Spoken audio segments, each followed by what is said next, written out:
Inspiring Uganda. A new dawn on Behind the Headlines with me, Timothy Nyangweso. Every Wednesday, live in our studios in the heart of Kampala, we have conversations that have analysis, explanation, but not every truth is fact, and not every fact is truth. Every Wednesday, 10 p.m. on your public broadcaster.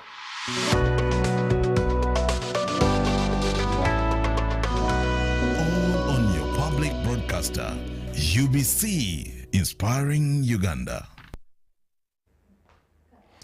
Good evening and welcome to Behind the Headlines. My name is Timothy Nyangweso.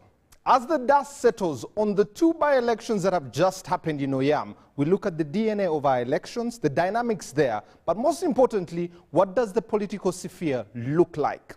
In the last few years, between 2015 to 2023, we have had 56 by-elections. The most memorable ones being Arua in 2018, 2019 Hoima, 2021 Kayunga, and 2023 has presented 3 elections there: Soroti, Serere, Bukedia, and Oyam. But the biggest, putting us in the spotlight tonight to look at how the terms have turned out there. I have the panel to be able to diagnose this and tell us what the DNA of our elections looks like moving forward. And let me introduce our panelists. Beginning on the extreme end of our panel, Minister in charge of ICT and National Guidance, Godfrey Kabyanga, Honorable there, will be speaking on behalf of government and explaining to us what exactly happened there, but most especially, even the rigging, the allegations made there, is the political terrain still safe? The man that was at the center of it all, the president of the party, Uganda People's Congress, and Honorable Jimmy Akena, who is also doubles as the Lira Municipality Member of Parliament. He will be put on the spot to explain what exactly he was saying and also tell us what exactly happened on ground and what does the politics of this country look like and its future. Next to him, he is no stranger, seasoned banker, an economist, Member of Parliament for Otuke County, Honorable Omara Paul, has been here before. We have discussed the budget, but today we discuss everything politics. Finally, the only lady that sits on our panel, the Professor Sarah Sari, who is a researcher, a social scientist, an academic, but most of all, a dean at the School of Women and Gender Studies at Makerere University. She will be put in perspective on what the public thinks, but also what our perceptions will be as we go on. But let's get this clip, and when we come back, we'll be diving into our conversation here on Behind the Headlines. The law provides for the Electoral Commission to organize elections for the different offices from local council 1 to the presidency. In the unlikely event of an elective position falling vacant on health grounds, or misfortune of death, or resignation of an elected representative, the Electoral Commission is mandated to fill such a vacant position by conducting fresh elections after a given period of campaign. From February 2021, the Electoral Commission has organized 6 by-elections for parliamentary representations as well as local councils from Kasasa to Serere to Bukedia, Soroti, Kayunga, Omoro, and recently Oyam district. In all these, the NRM party has won all except Oyam. We have also seen in some constituencies opposition had won. NRM swept, but in the case of AM, which was represented by currently retired Charles Sengola, NRM, may his soul rest in eternal peace, UPC took the day. The question that we shall explore on your favorite weekly program, Behind the Headlines, is: do party ideologies matter, or did government make little inroads in Oyam?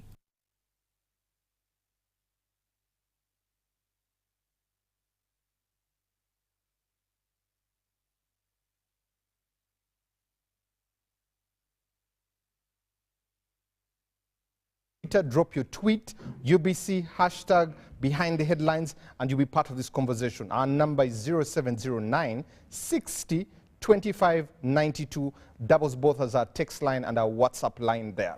But let's pass on some condolences as a station. The late Aponye passed on, laid to rest today. Very sad, an eminent man that has done so much in the business, but also Honorable Reverend Okabi also passed on. And all these have been road accidents. Are we reacting, especially looking at the Road and Traffic Act there? especially looking at what the president has said to the Attorney General to bring recommendations to Cabinet next week. Our condolences go out to them. And let me get to my panelists. Lady and gentlemen, you're very welcome. Thank you so much for coming, and we appreciate for gracing us and also adhering to our invite. I'll start with Honorable Jimmy Akena. For the time I have seen you, for the time I have really looked at the politics that you have been the calmest person we have seen. Clips have come out showing tensions charged, for lack of a better word. What was the situation on ground? What are the facts that really happened on ground? Give us the synopsis of what really transpired in Oyam. Thank you very much, Timothy. The clip which comes out and shows me where I'd lost a little bit of my composure comes after a series of events. Throughout the campaign, I had been appealing to my colleagues not to rig the election. As UPC, were quite confident when the campaign started, the level of support which we had, we were quite confident that our candidate was going to do well. So as this progressed, and then this last night into the election, I had a series of challenges. At night, about 11, at night, the borders which we had assembled to escort the ballot voting material from the EC stores to the polling stations were rounded up by police.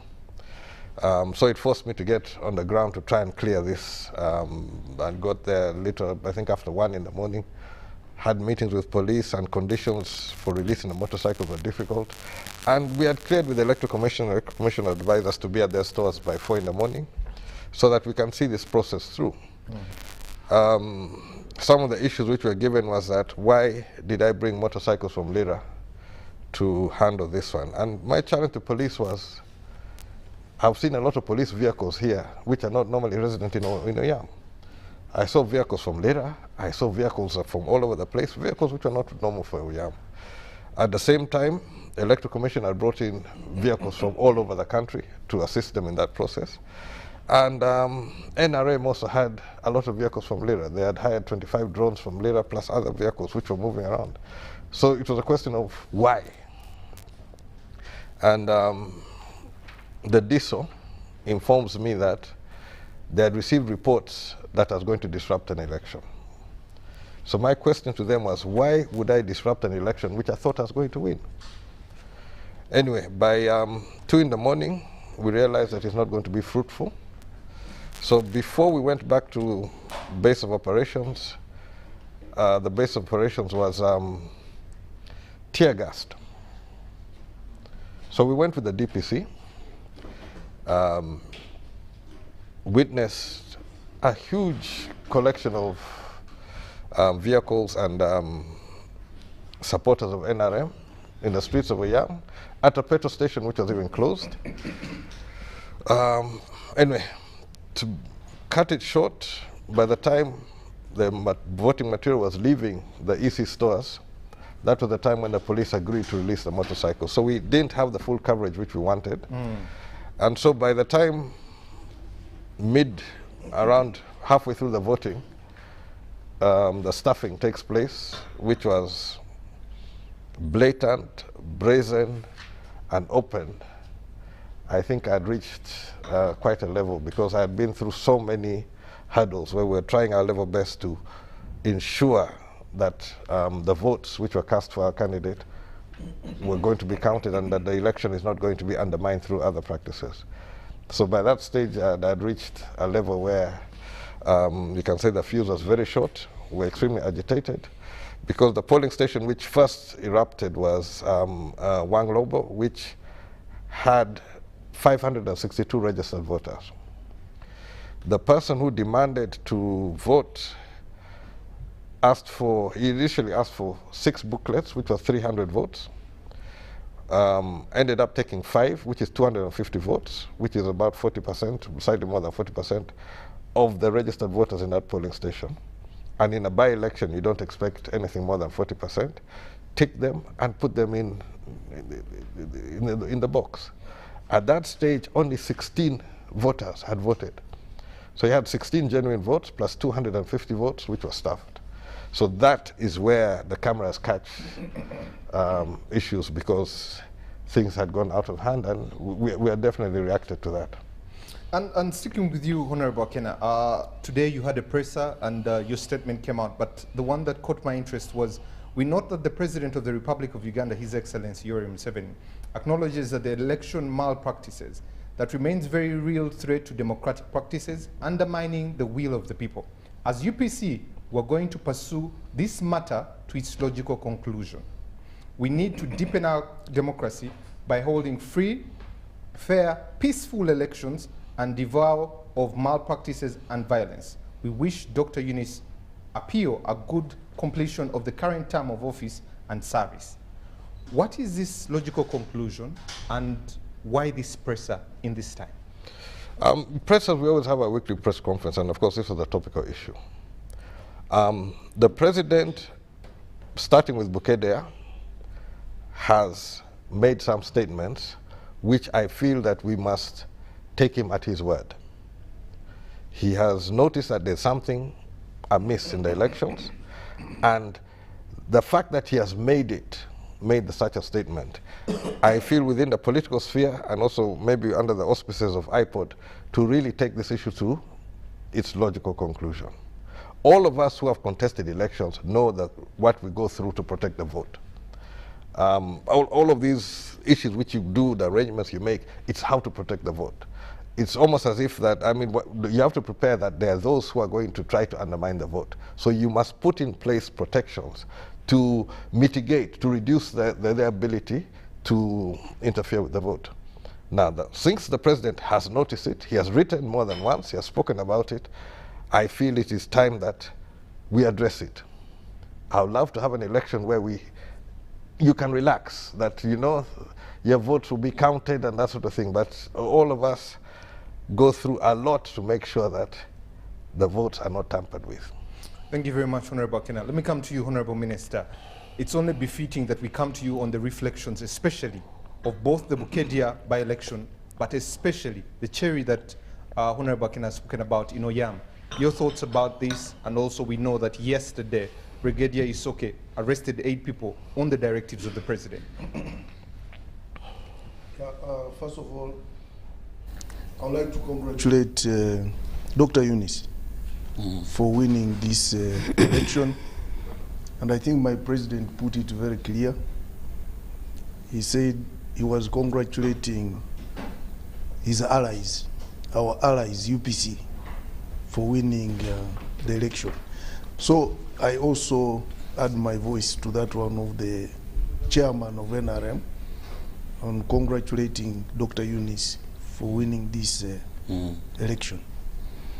And I'd also like to tell Ugandans that NRM stands on 4 principles: democracy, Pan-Africanism, patriotism, and the socio-economic transformation. Our democracy is young, very young, and is still growing. And that's why you meet all these problems of malpractices, sometimes even electoral commission failing to manage the electoral process very well. But my president has come out clearly, because that's one thing that took the NRM, the people started the revolution to the bush, because it was basically because of a rigged election. And I don't think we would be happy to really support that, or to still see such malpractices surfacing now. And the president has been very clear on the Bukedea elections. He ordered Brigadier Rusoke to go there and cross-check whether the reports which have been received were really true of election malpractice. And indeed, because they are arrests, it means there must be something which they have seen that is not wrong. That's why those suspects have been put in jail. And some of these things are on camera. Some of these things were caught on camera. You know, my ministry now, with the digital transformation, you can't hide anything. Because even the action when Honorable Kena, which actually surprised me, because I've known Honorable Kena as a very cool man. When he lost his cool, it was on camera. But just as he has told you, probably the events that preceded that and were not really captured. So now you can't hide anything, because there is someone somewhere who is taking videos and whatever. And now in this era of IT, it's very easy to follow up something. Let me stick with you, Honorable Minister. You say 1980 elections, 85 you went to the bush, you call it the revolutionary spirit. We see the same. When you touch the temperature of the water, especially of elections, what is the temperature like? The temperature of elections, these two incidents of Bukedia and Oyam cannot discredit all other elections. Because we have had several other elections. Arua, Hoima, Kayunga, Soroti, Serere, Bukedia, Oyam. This is 2018, 2019, 2020, 2021. It seems the temperature is just going up. Now, out of how many constituencies? Because now you are mentioning those.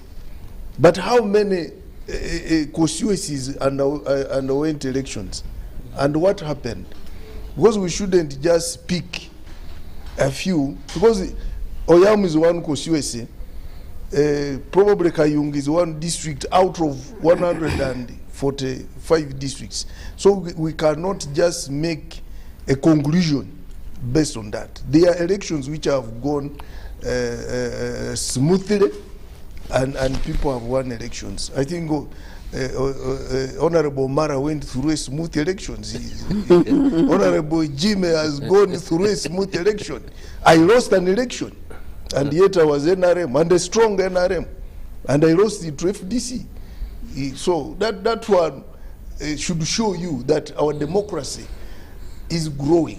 And these isolated incidents, okay, they spoil the soup, but still, we shouldn't say now the situation is very, very bad. Not at all. But we have condemned it as NRM. The chairman of NRM has condemned it. Now people are being arrested who probably thought were untouchable.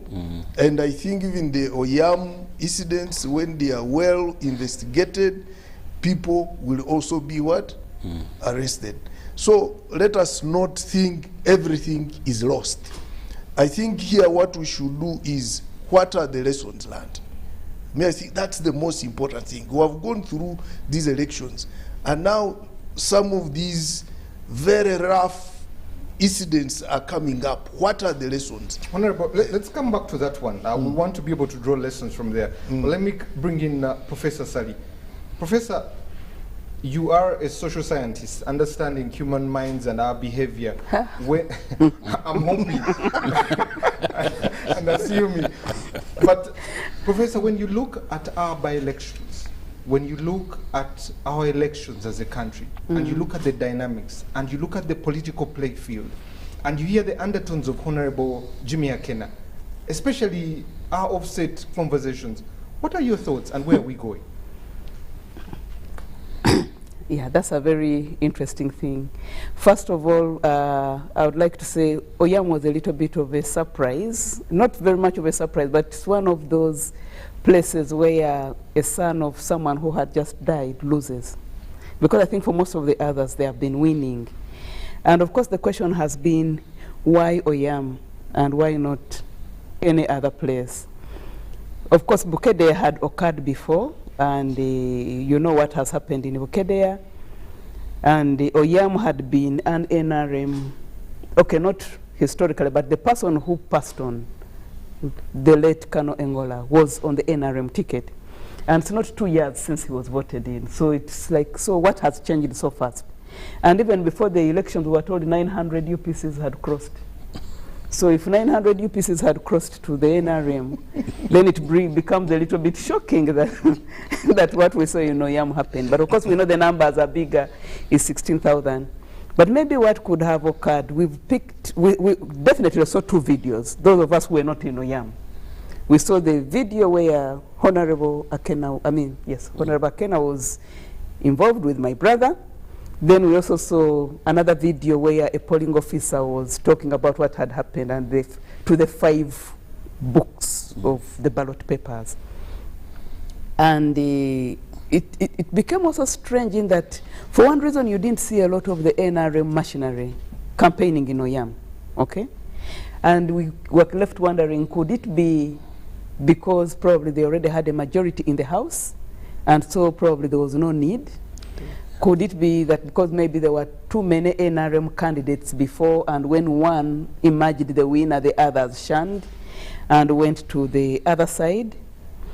And or maybe the party was already in the majority, or maybe Oyam is historically a UPC area, given the old histories of the late Dr. Kule Park, the late Honorable Ben Wacha. It has historically been a UPC area. So probably the newcomers didn't have a chance, although we wonder why they had a chance in 2021 and not now. So it is an interesting thing for us to try and understand what is happening. I think one, it speaks to the resilience of the Uganda People's Congress Party. And maybe we need to understand why it's resilient in that area and not in any other area. Of course, people have also talked about maybe the 900 who crossed also could have come back probably because of poverty.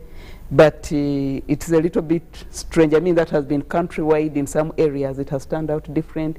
But I think we need to give it to the resilience of the people of Oyam and the resilience of the UPC in that area. And going forward, I don't think, of course, like Honorable Ken, I hope and pray for a time when they will not have to worry guarding their votes and voting from the bush. But other than that, I imagine elsewhere it's beginning to stabilize, because what we're also beginning to see is that there's no one person who is in control of the narrative. So as other people suspect others are stealing their ballots, others are also putting in place election observatory missions and scrutinizing, and as Honorable Kabyanga has said, more ICT coverage of these kinds of things. So maybe we'll reach a time when these things will reduce, because the more these things are documented and covered, the more the responsible officers know that there is a difference between what they are told and actually what they are seeing. And probably things will clean up. Of course, it also tells us a lot about what is the nature. We need to look into the nature of our political culture. I think for the future, I'm not very, very worried, because I think in Uganda, towards any election, there are a number of crossovers. And where they go after they have crossed over, you never know. But there's always crossover. And sometimes we've heard that sometimes crossovers are done for money. So if you're broke and you've been promised something, you do a crossover. What happens to you after you have crossed over? No one really seems to care. But I think, other than just pegging us to other systems, I think the Ugandan case study is a very interesting case study for anyone to observe if you are interested in democratic politics and the nature of democracy in these kinds of settings, in young systems, as we were told by Honorable that we are young democrats, we are budding. So it provides a very good test case to understand how people flip political allegiances very fast. Those who stay resilient, why do they stay resilient? And I think it's an interesting case study. Thank you. And staying with you, Prof, before I get to Honorable Mara, why have elections, and especially the dynamics, the playing field, why has it become a do or die? And what has changed to get us to this age where we're seeing the Well, it is interesting. Of course, there are some reasons which have been given, that probably, one, people are unemployed. So for many younger people, politics is an outlet. But you see, the people who are participating in these things are very seasoned and senior people. So that argument also seems to fall flat. But also there's the whole question of representation. Who is there to speak for us? You know, the parties, apart from the old ones like DP and UPC, that got entrenched over very long periods of time, the existing parties seem not to have penetrated the people's psyche that much, okay? And and the other time I was here talking about the issue that it's difficult to know the distinction between parties and what they stand for. You have one party where they feel they've been in it, they understand it better, and therefore they deserve another mandate. All the other parties seem to be obsessed with displacing that, but otherwise they're all talking about the same programs. They're all talking about the same interests. They're all talking about poverty, economic development, social services, agriculture, industrialization. So they're all talking about the same thing. So at the end of the day, this lack of distinction, ideological distinction between parties, then makes people vote for individuals.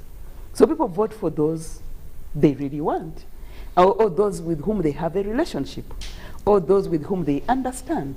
So if you go back, I don't know much about Bukedia, but if you have to go back to the Oyam case, the honorable who won, the doctor, seemed to have been on the scene more and having identified with the people longer than her contender in the NRM. By the way, the other thing I forgot to say, one strange thing about Oyam, even as they are saying all the representatives are women, which is a good thing on gender, all the male contenders were Okello. So we're wondering whether the votes got lost around, because everyone was an Okello. And the big joke was the NUP candidate who got 400, his votes actually got lost because they were taken by the other Okellos. But otherwise they were supposed to be his. But you see, other than that, I think we need to pay more attention to our political culture. So it becomes a do or die because people are not seeing things change for themselves, okay? So they expect that if we put in this individual, probably things will be different. But then that individual shortchanges them. So they want to see a change. They want to see things happening to them. And I think the population is yearning for the right representation, the right representative. And of course, also we know that when we capitalize on individuals, individuals have challenges. Because these individuals are entering the house with the demands to pay our school fees, with the demands to get us jobs, with the demands to finance our weddings.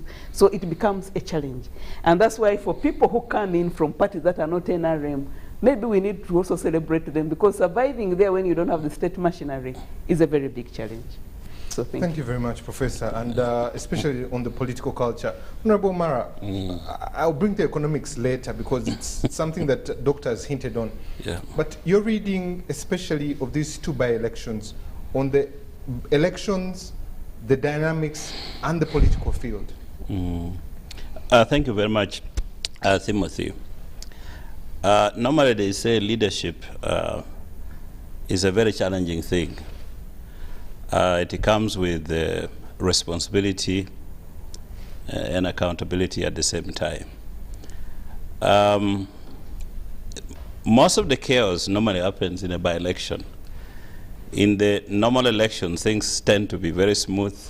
I think everybody is busy with their own elections in their own constituencies all over the country, over 300 constituencies. So there is lack of time for people to coalesce and cause trouble.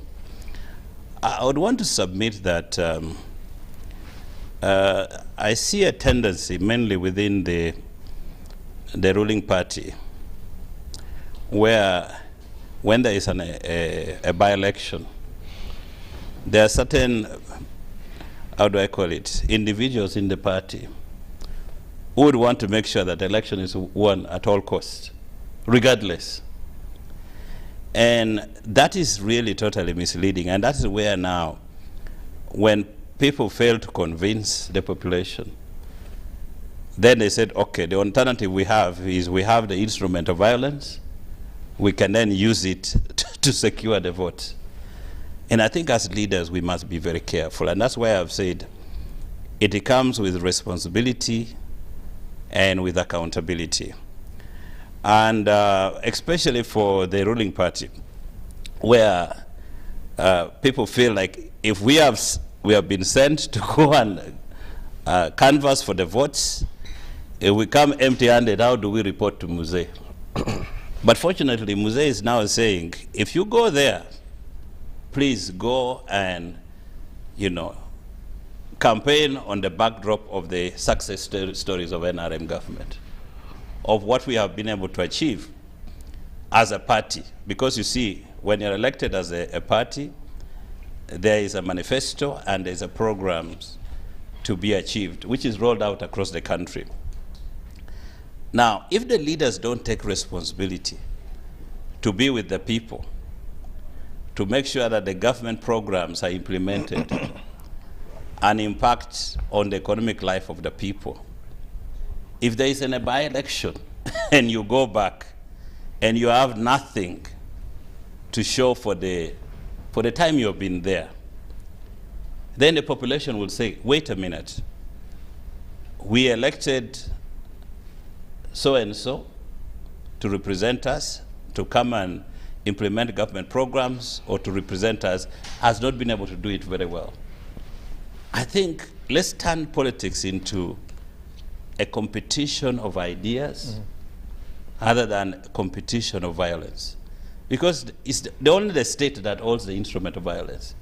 So if you look at what has been happening in by-elections, you find individuals misuse our security forces to beat up people, to predict ballot papers, to use the violence, especially in reference to what the videos that we have seen that Professor made reference to, where a returning officer who is at the polling station, a presiding officer actually, electoral officer at the polling station, is confessing, he has security forces, he has police seated with him and saying, you know, the other guys came, they were more armed, they went and picked 5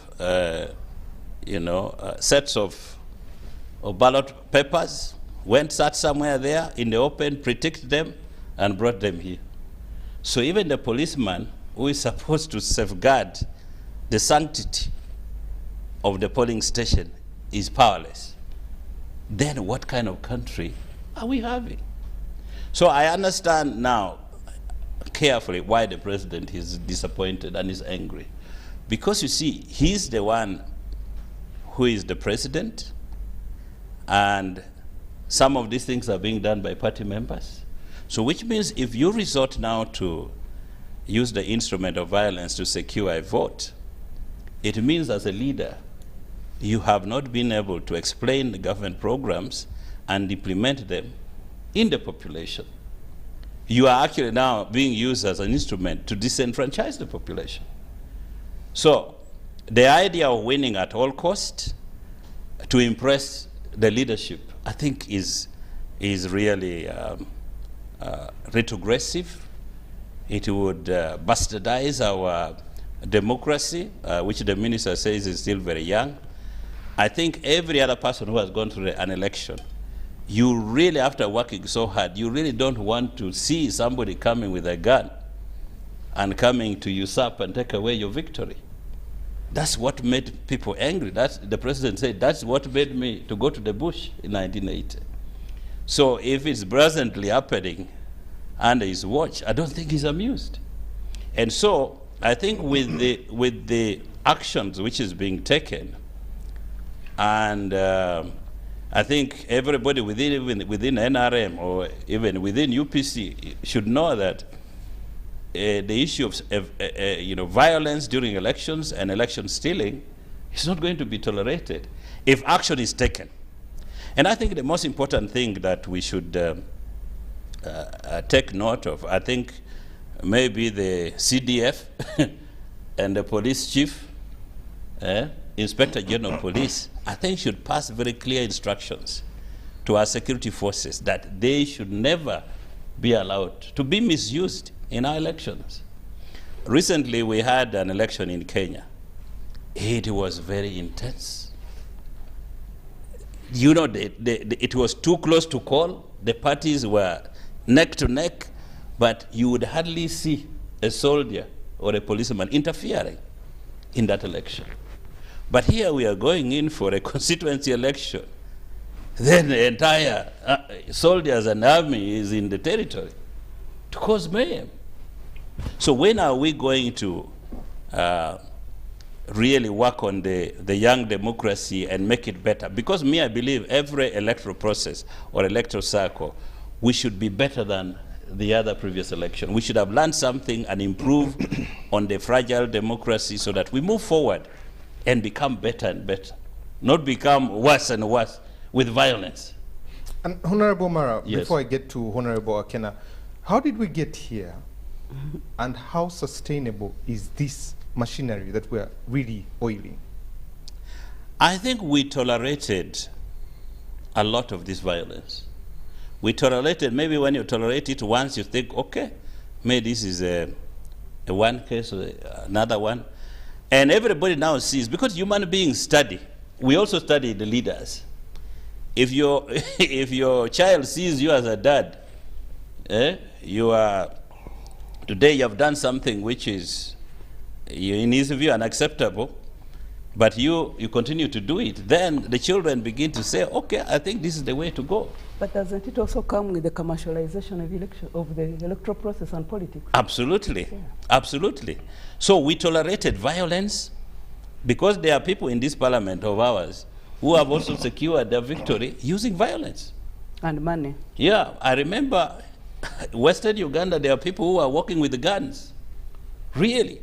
So I think the president should come firm on this one so that, number one, let's take away the misuse of our security forces out of the electoral process. If you are weak and you cannot win on the basis of your arguments, on the basis of your performance, on the basis of your conduct, then get lost, regardless of which party you belong, so that people begin to know that, being in the ruling party does not guarantee you victory if you are weak on the ground. We should never tolerate somebody who is very weak because he belongs to the party and he's a non-performer. So, and I should say, in case of Oyam, my personal view was that NRM did not go with the best candidate. Because there is this thing of, when somebody passes on, the sun should take over. I don't believe in that philosophy. You personally, as Paul, you should be able to demonstrate that you're ready for leadership and you can take the community forward.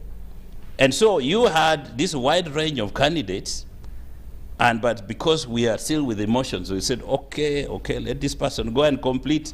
It's not about completing. It's about getting the best candidate for the constituency. So within a brush of those NRMs, there were people inside there who could have been better candidates, but the emotions took over the event. But it was a democratic process, the primary. I am not sure. Process. I'm not sure. Yeah, I can actually say that one candidate took away. This, it was electoral college. It took away a bunch of people into a hotel. Now that is also another thing: the commercialization of politics and then militarization of politics is something that we as a country, I think, we need to search our souls and say, what is it that we should do to advance our democracy? And also, if I don't want a particular action which is negative to be done to me, then I shouldn't, as a leader, do it to somebody else. I should be able to say, no. If I am already weak and I'm not able to convince the electorate to elect me, and they have chosen somebody else, so be it. It shouldn't be a life and death thing. And as leaders, I think there should be a collective will, and this is where, Honorable Jimmy, the issue of IPOD should come in, to say that to advance our democracy, as leaders, we should actually have some common agreements that we should never going to have security forces involved in our politics, that we are going to go there on the basis of ideas and policies and programs, that no citizen will be hurt and hijacked on the basis that we want to have our candidate to win. I think if we do that and we agree as leaders of different political parties, I think that we're going to make progress and advance our democracy. Honorable Kina, just hearing what Honorable Mara said, especially on some of the solutions, there's been a heightening in the violence, especially in elections. What does that say about our politics, and how much of exposure has that given us as a country? I think you need to look at each case within the context of what has taken place. To touch on something which Honorable Mara raised, the thinking within NRM was to bring Samuel Ingola Jr. in the race. That sympathy vote was the winning ticket. Because in many of these by-elections, it has worked. So that was what was put. Now, us on the side of UPC had to craft our message very carefully, because you cannot go on the offensive under normal circumstances. We had put it, we cannot attack the record of the late, and the time which had transpired, the wounds were still very fresh. Yeah. So it was a difficult line to weave, but we were able to do so and able to prevail in that circumstance. Now, violence normally comes up in a situation where somebody has lost it, and they know they're losing it, and therefore they try to force it through other means. But some of this issue of the deployments which take place in by-elections, I didn't see the reason of why the RDCs were all assembled in Oyam. You had RDCs from various districts manning sub-counties. They brought DPCs from the sub-region all into Oyam. Now, what are all these people doing? And what alarmed me is, after the president went for his, to campaign for his candidate in Oyam, there's a tweet he wrote where he was raising concern about he traveled 27 kilometers, he was looking around, and he could not really see what sort of economic activities are taking place. So what are all these DSOs, GISOs, PISOs reporting? Are they only reporting politics? Like in the case of when it came to us, that saying that we want to disrupt the election. Surely, if you have your eyes and ears on the ground, they should be telling you what is happening on the ground. Why are you paying them if they can't tell you what's happening on the ground? Because the president now is saying that there's no economic activity, wants to go back in August to see what's happening. So where's the flow of information? Why do we have these people? Yet in the election, they want to be in the forefront, they want to be the ones giving the reports, and the reports which are given are completely false, but are geared to try and create an environment which favors one side. Now, like what the professor said, the 900 people crossing, that was mainly propaganda. There are 3 prominent people who crossed. 3,000? 3. The former MP, Ayena Odong, who was originally in NRM, crossed to UPC, was able to win the seat, then lost it to the late Machodogo. Then there was George Opio Rashid, who was originally in FDC, crossed to UPC, was able to be elected to Lira district, became district speaker, has now gone to NRM. And then Ojwang Opota, who in 2016 stood as a UPC independent and took enough votes to allow Machodogo to go through. So those are the 3 prominent people. In my rallies, I was on average collecting between 50 at every point. At one point, I got 270 people crossing. I have the cards from NRM to UPC. A few from FDC, a few from whatever, but I had the cards. Now, because this was happening in the rallies, they felt it important to, when the president was there, to show that they're also working, and they've got 900 defectors. And this was to create a narrative for what they hoped to achieve on the last day. But clearly, it did not take place. So, questions of violence, questions of intimidation, even resources. We had nowhere near the resources which NRM had. But it's not enough just to have resources. It's not enough just to have the violence. There has to be something more than that. And that's the conversation we must have. The politics must be about the issues. Yes. And that's what I've been striving to do in my interactions with NRM and trying to get things that let us have serious political conversations across political lines. Some of us don't have the confidence in PDM which is being touted. And I think even some of the people who are tasked to implement PDM, when you probe them, are not as clear as to how it's supposed to work and what's supposed to come out of it. But those are conversations we can have and we should have for the benefit of of the country. So we must be able to have serious political discourse. Competition is okay. If you compete under fair terms, win, lose, life goes on. But it should not be this issue of do or die and going to this extent. So now to touch on the issue where the minister said that this is, if you talk about a young democracy in 2023, what was it in 1980? That's another question. What was it in 1980? You look across Africa, in 1980, how many multi-party democracies were there in Africa? You will struggle, you find Botswana was one. There may be about 3 at the time. Most were one-party states, most were military governments. Now it was an attempt, an honest attempt by Uganda to try on this issue. And 1980 being a parliamentary system, I would not expect where people got what they wanted, because much of Buganda voted DP. So if DP were elected, what are you protesting? Or what were you fighting against? At parliamentary democracy, everything is won at the parliamentary level.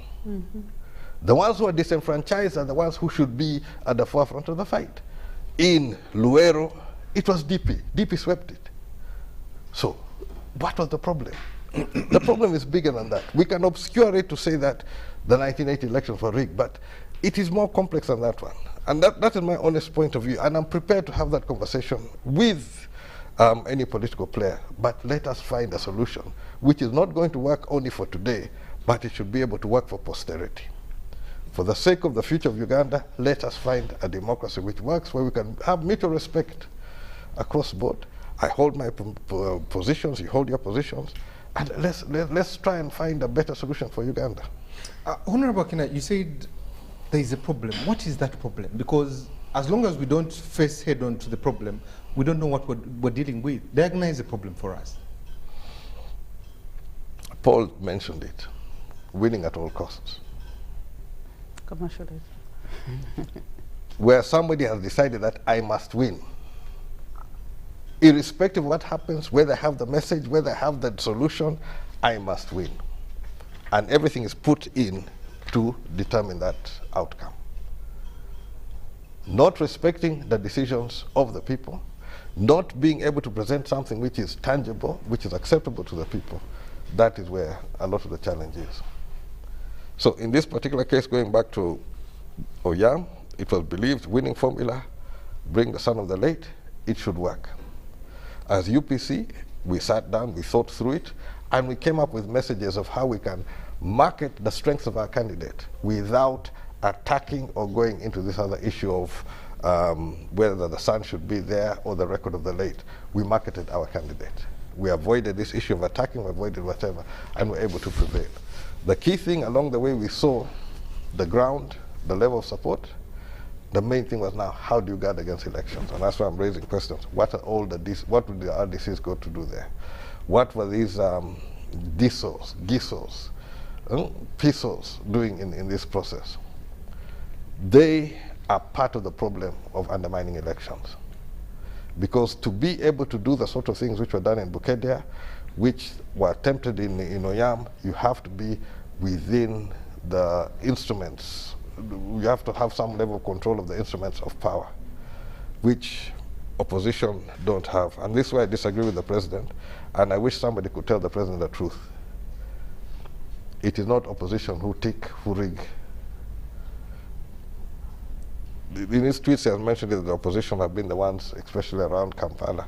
That is not the case. Within the auspices of IPOD, I'm very ready to tell him that is not the case. But we have experienced some of the negative sides of the electoral processes. Honorable, let me stay with you. Give us a comparison. 60s, 80s, UPC was in government, and a comparison of the NRM government, especially on elections, the dynamics, and the play field.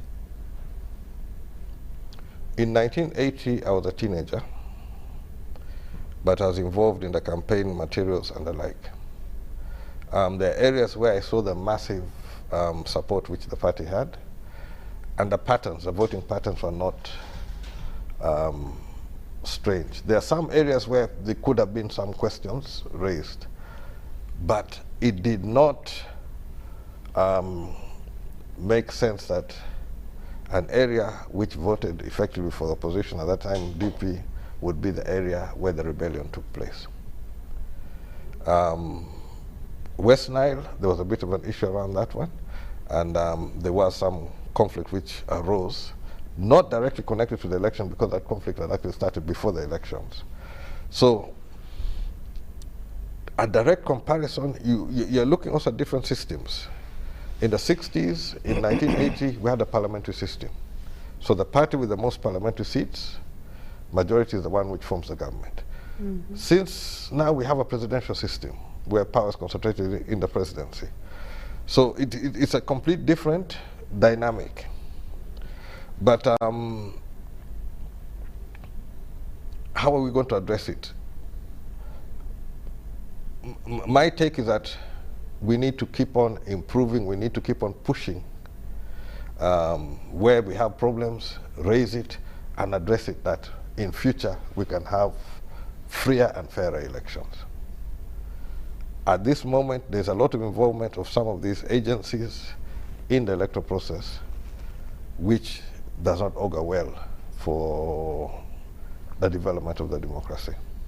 Thank you very much, Honorable Akena. Honorable Minister, some of the feedback you've had both from Honorable Mara and Honorable Akena, your thoughts on it, but also why have elections become a do or die in this country? And also, sorry, what the professor said. The estimates are between 800 to 1 billion shillings to become a member of parliament. Yeah, I think there is some commercialization of politics somehow and economic benefit somehow. You know, before the 1980s, probably even around 1980, people would become MPs to serve. Yeah. To a service. And I don't think politicians at that time were getting a lot of money. No. Very little money. Because me, I was a teenager. I voted in 1980.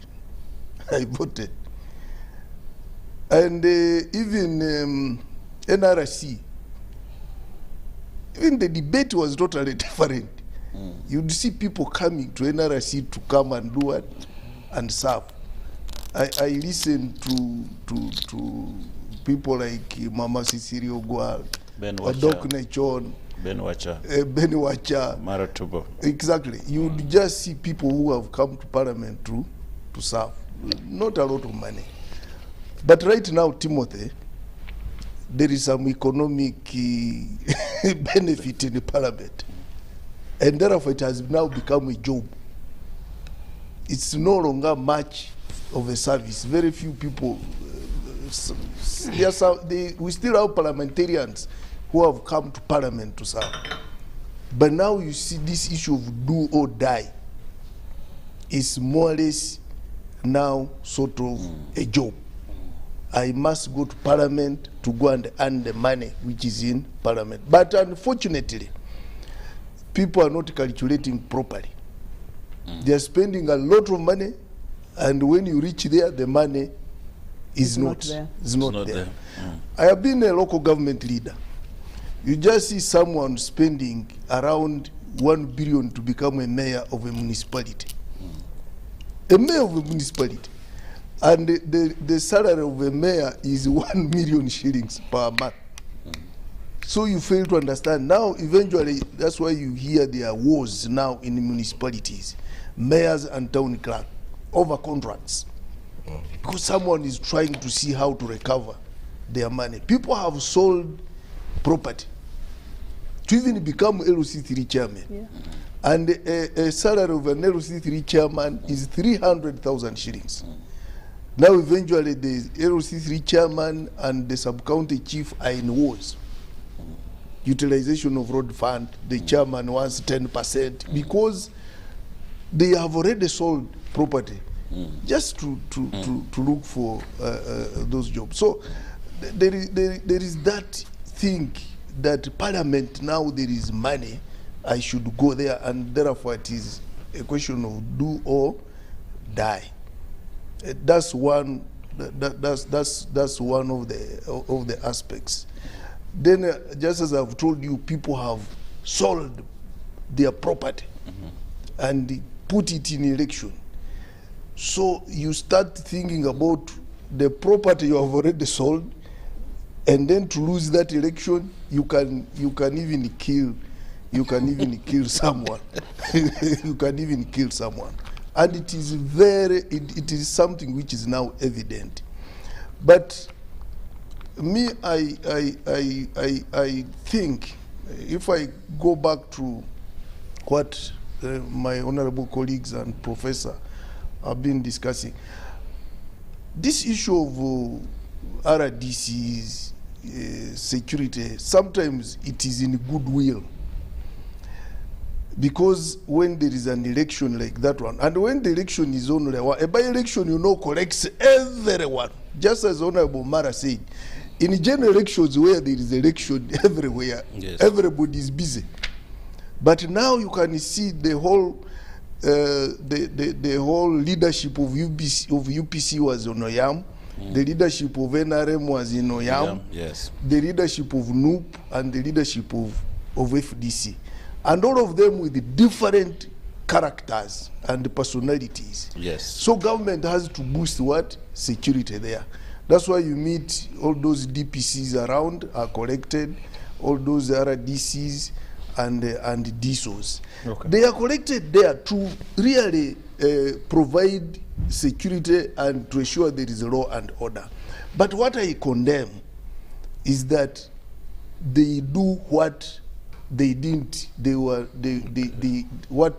don't do what they were supposed to do. Now they go and interfere in elections. Because why should the DPC go and interfere in what? In elections. It's supposed to provide law and order. Yes. Okay. Yeah, but I think what you're missing is that the stakes are high in these political processes. You have mentioned about political leaders entering office to make money. But you're also forgetting that the population behind actually demands this kind of thing. Yes. I've always said here, when we count the economic cost of neoliberalism and privatization and all those economic models we took, we just say how much has improved in terms of economic growth. But the reality is that you had a death to extension. You have impoverishment of rural areas. And at the end of the day, you have people whose only aspect of getting from the state is when an MP passes by. When these things were starting around 1995, it was like 500 shillings. But now you have a whole industry of campaign agents who have to be facilitated. You have voters who have to be facilitated to stand, to follow you, to be with you. And this actually puts the cost high. And the higher the cost, the higher the stakes. And people then will have to do everything to ensure that that election is saved, or that they win. And if they have access to state power or to instruments of violence, they will actually use them. Because let us remember, violence has not only been in general elections where you have opposition and NRM. Even the NRM primaries have been violent in some places. Because everyone knows that if I can get through as the flag bearer, then I will have access to the resources. Truth be told, an election in Uganda today is an expensive project. Yes, yes. Because of neoliberalism, because there are push factors, the population expects it, but we also tell a lot of lies. Because as these things have died in rural areas, the MOP now becomes the vehicle to deliver those kinds of things. So they promise bridges, they promise this, they bring seeds, they bring footballs, they do everything. They're building churches, they're building schools, so they become everything. And at the end of the day, to win an election is very, very difficult. Except maybe if you have a legacy like Honorable Kena, the rest of people go through a very difficult process. Oh, yes. Thank you. Ladies and gentlemen, we're going to pause it there. Let's take a quick break, and when we come back, we'll be analyzing especially what does this problem look like, but also finally look at solutions on how our electoral process, the dynamics, and the play field can be made even and all of us benefit.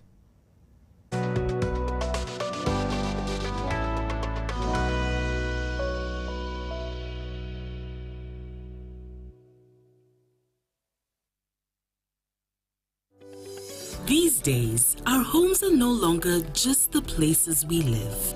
It's where we attend meetings, go to class, keep each other safe, and entertain ourselves.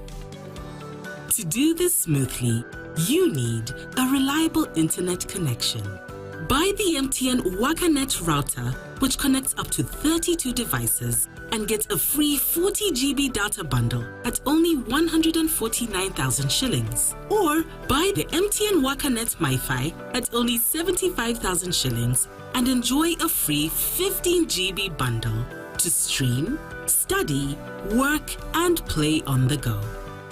Visit any MTN service center to buy the MTN WakaNet router or MiFi and enjoy the internet that does amazing things.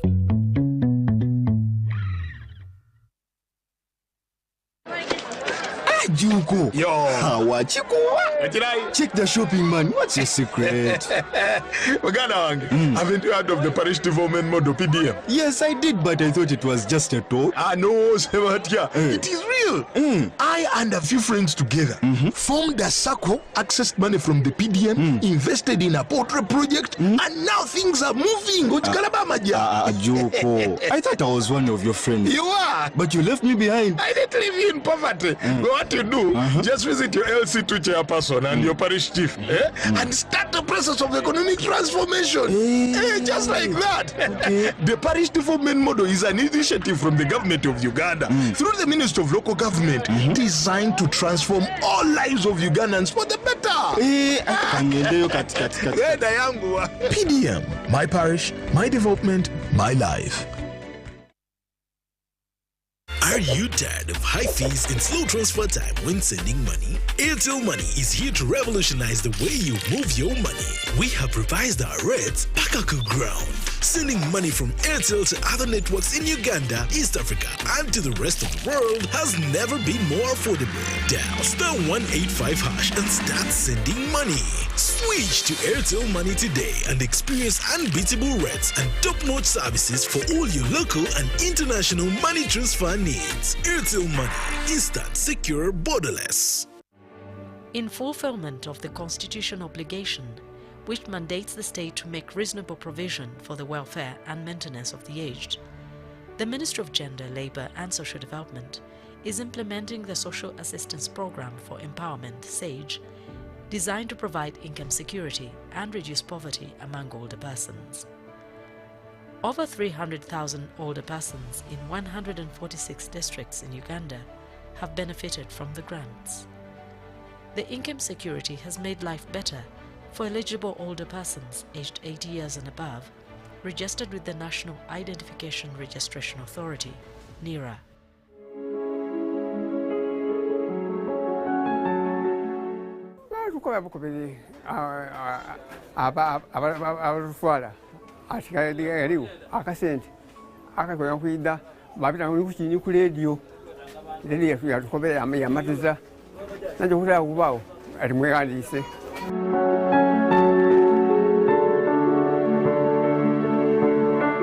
Akasende kasoka nkafuna nagwa mungushi enkoko edaba dukulu bange erufu yokabiri tuyafuna erufu yokubiri nata mungushi akabizi ngangulya ki kyegulya ngulya ebedukulu bange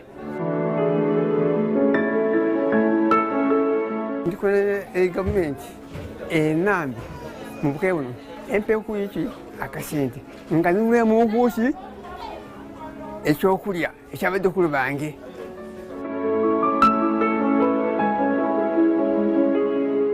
Kati ebintu byenfuna okuyambibwa mbe nsaba gavumenti obusente bwetugwa butono bungi nga nkusaba ebe etugemereku etwongezeku tikati nze n'ebizibu ng'ebyobulwaire omuntu amaiso gasiwulira omugongo guli guluma era ebigero biruma bume era n'essaawa eyo nfuna nkozesa ki eddagala ery'ekirugavu mpakirikola nga nsaba gavumenti ebe etwongerewo kasente.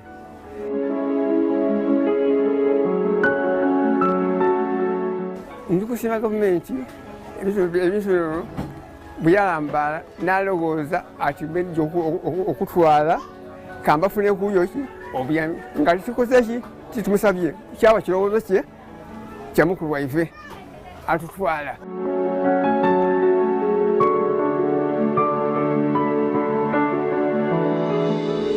This is a message from Expanding Social Protection, ESP, implementing the program under the Ministry of Gender, Labour and Social Development. ESP, better life chances for all.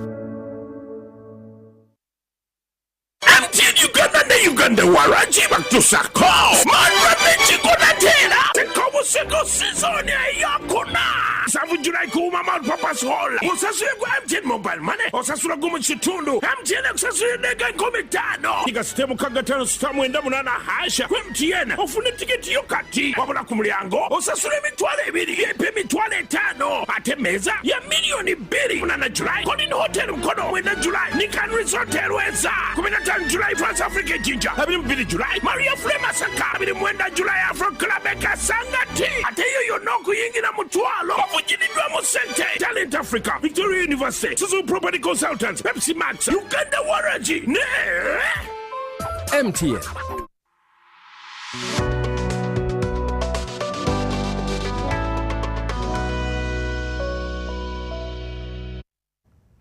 Welcome back from that quick commercial break here on Behind the Headlines. My name is Timothy Nyangweso. In the studio, I have Professor Sarah Sally, I have Honorable Omara Paul, Honorable Akena Jimmy, and the Honorable Minister Godfrey Kabyanga, and we're discussing everything, elections, the dynamics, but most of all, what does the political field look like? And I want to come to Honorable Minister before I come to the Professor. One of the questions that has come on the platform here is at what point have the elections in this country become an inheritance from the father to the son, and seemingly the national resistance movement is taking the forefront?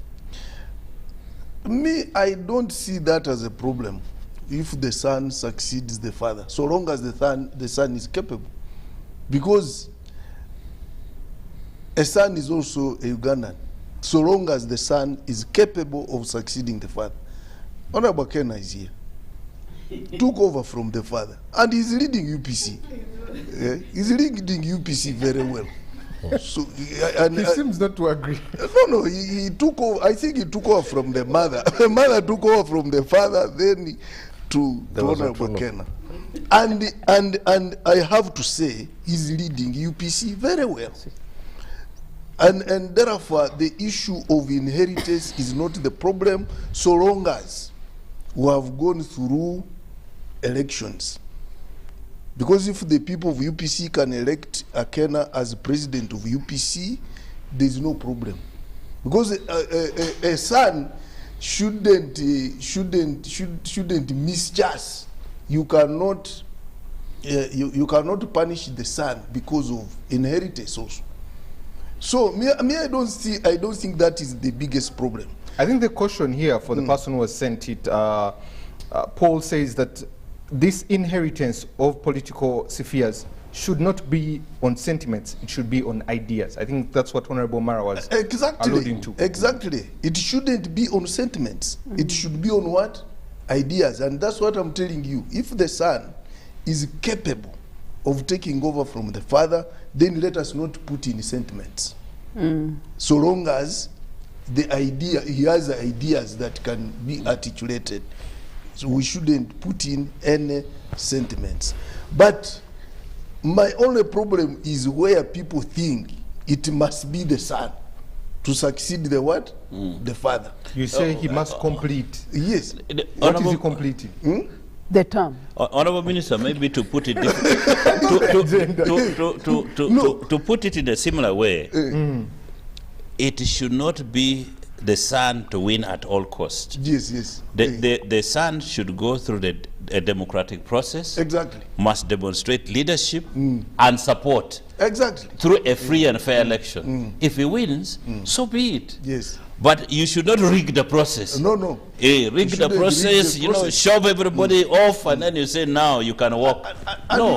You know, sometimes fathers leave legacies which their children can live on. The moment you mentioned that you were a son of the late Major General Nyangweso, Yes. I now look at you as Major General differently. Differently. Because I knew Major General Nyangweso personally when he was chairman of the Olympic Committee. And I held him in high what? Regard. And therefore, if you stood, I will give you my vote. Not because I know you much, but I know your what? Your father. So there are some fathers who have laid very nice backgrounds that really, even after they have died, their children can still thrive on that. The Honorable Kenas, the fact that he's a son of the former president Milton Obote, and Milton Obote was loved by many people. So that's why even when he goes to support someone in Oyam, the spirit of Obote then they see Akena also taking over from the father, same spirit, very calm guy. Minister, they are dancing up to now. Exactly. Yes, they in are dancing Oyam. up to now. Yes. I one time went to Lango to visit a friend. Yes. It was, I think, 1995. And I met a cup in the home. They served me tea in a cup. Yes. It was written on what? UPC. Yes. You can imagine in 1995. and I asked the old woman, the mother of that friend of mine, how did you get this cup? He said, Dr. Milton Obote gave me that what? That cup. And it was a precious cup for her. She would only use it to serve a very important what? Guest. You can imagine that. So me, I don't want us to go into those sentiments. The sons are free to contest. They are not taking over from their fathers as such. They are coming, but they are using that advantage of being sons of a great leader. Yep. And you must use every advantage in politics. Yes. Politics is about taking any slight advantage that is at your exposure. But let us not have that euphoria that you know now it is becoming hereditary. No. Some of us are not sons of big leaders, and we have reached where we are. Yes. So that one, me, I don't believe in. Okay. Yes. Professor, let me bring you in. Especially, we have spoken about our political actors, our political leaders all over the place. But let's get to the public. As a population, haven't we become so cheap that we are equivalent to soap, salt, and now we are a reflection of the people that lead us, and that has become the general picture of our country? I thank you very much, Timothy. I don't think people have become very cheap. I think people have become smart with regard. Professor, you sound like the minister. Propaganda. No, it's not propaganda. People have diligently voted in leaders since 1962. And when you talk to these people, why are you selling your vote for something as small as that? And they tell you, when you vote these people and they go to Kampala, they will, one, not come back. If you follow them to Kampala, their houses are barricaded, they have bodyguards, you cannot access them. So that's why they say, you go to Kampala. For us, we are not coming after you, leave for us what remains. Ours here. Ours is here, okay?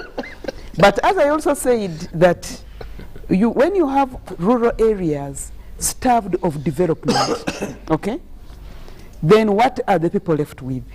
So we really, the elites and maybe the political class actually carries the burden for that. It's not people becoming cheap. It is what they have been turned into by the political system. There are many MPs who have not returned to their constituencies or who fear to return because actually people are going to demand more. First of all, we've already said it's not cheap to win an election in this country. So they are paying, and you're expected to pay throughout. So people actually are not being cheap. People are being calculative. They know they will not follow you, but they wait for you on their space. You pay them during the elections. You also pay them throughout the term. And And why am I saying that they are being smart, they are being calculative? It's because they have nowhere else to get you. That's why now you get those people who are not as well advantaged with regard to resources, particularly the opposition, telling the people, eat whatever they are giving you, take the money, but vote wisely. And in the past, people were actually doing that. They were taking the money from those who have it and were voting wisely. But then when sentiments come in that because you voted opposition, you're going to be starved of development, they then now are beginning to vote overwhelmingly the ruling party as a way of getting something, okay? And so the money they are getting, first of all, I want to tell you, it's not the only money they get. They milk these people throughout the process, but these people also, in my way, are not cheap. They are taking a choice according to how they have observed their situation. I know if it was elsewhere in the world where things work and their services are there, I mean, you vote on principles. But what principles are being shared in these places? We've talked about the short time of submitting in Parliament, but also at the electoral rallies, the times they are given to speak are very limited. So there's not enough time for you to articulate the agenda, other than promising this. You promise what people can understand. But also the other thing is, maybe this is also an indictment on the political class, in that we've had a parliamentary system and now we have a presidential system, but we've had parliaments in these periods, and we have not done much to transform how our people relate with the political process. Now, the MPs in Parliament actually leave the situation like that because it might advantage you in a particular way. So I think before we look more and blame more the people, we should hold these guys here accountable, because some of them have been in the House for a very long time. What are they doing to transform the situation where people are not going to desire cheap things? They are desiring cheap things because they've been starved of development. That is all they have. Thank you. And Professor, staying with you, you know, nature does not really allow voice. Yes. Who should we hold accountable to be able to organize this playing field? Because if Honorable Mara and I are running for position, and the financial muscle he has, who should organize this playing field to have it even as we move forward? Thank you. I would like to assume that we have, and I know, not just assuming, we have an independent electoral commission. We have an electoral commission. It's the electoral commission in this country that manages electoral processes, okay? So far they've been laying down who can run for election, how old they must be, what citizenship they should be, how much money they pay for nominations. I think it's high time they laid down rules on how much money should be expended. I know some time back there was a debate on people declaring their campaign funding and the source. I don't know how far that debate ended. But you see, when you have the financial muscle as the thing which is advantaging the ruling party to win, it becomes difficult to drive through some of those reforms. But those are some of the reforms we should be having, whereby we limit the kind, and I think the Electoral Commission has tried by providing everybody the means they need, like a car, like some bodyguards, like those kinds of things. But I think beyond that, they need to pay more attention on how to control this, because the more they don't control this, the more we are going to have people who are with the financial muscle coming through and not the actual leaders. But of course, on the other hand, people will tell you, if you're poor, what are you doing in politics? Because they'll tell you, they'll cite for examples in places like the US, where actually it's the powerful people who come through. If you're poor, what are you doing in politics? That's another debate and another side of the coin. Because we've also had MPs who have come from areas where they have nothing, where the electorate even contributes for them. And when they come to Kampala, they don't go back because they don't have the means. They are still struggling to find accommodation in Kampala and things like that. So it is a very complicated thing. But I think the Electoral Commission should pay attention to these trends and forecast the future and see the dangers, what are the strengths and the weaknesses in this process.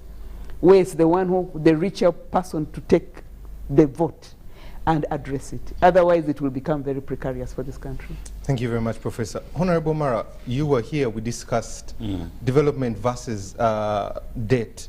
you are part of the budget committee. You discussed this financial year that we're in, 52.7 trillion shillings. Can this economy cushion this expensive political arena? Wow. And for how long? It's quite, it's going to be very, very challenging. First of all, now, MPs don't have money. I'm yet to go and find how many members of parliament have, say, 50 million shillings on their accounts.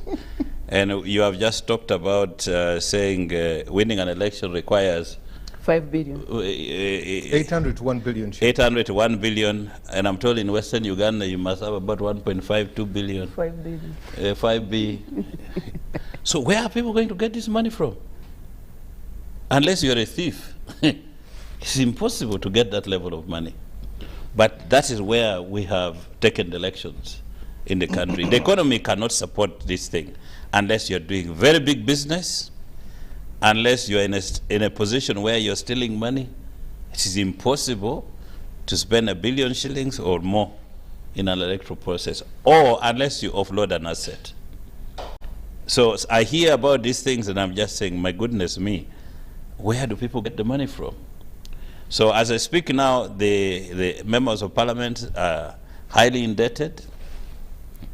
Going into 2026, it will require a miracle for somebody to have a cool 1 billion shillings on their account to really manage this economy.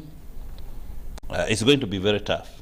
But unfortunately, every electoral cycle, it looks like the electoral expenditures go through the roof. And so which means people go out to dispose of assets, they go and borrow. And so that machinery continues to spin and somehow money comes in. And people go out to get friends who are in the business community, maybe to support their candidates with a promise. When I get there, maybe I will do ABCD to support you. But this economy is tough. That 52.7 trillion you're talking about, the discretionary expenditure is only around 23, 24.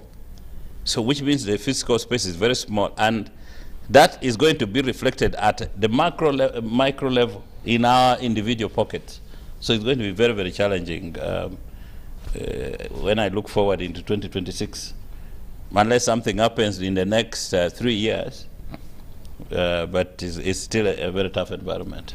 Sticking with you, Honorable Mara, especially you sitting on the budget committee, the projections of economic growth, even when the estimates were given on that day the budget was being read, you look at that and you look at the number of members of parliament, 529. Before that, there were 429. Yeah. The administration that closes into about 3,000 across local government and this.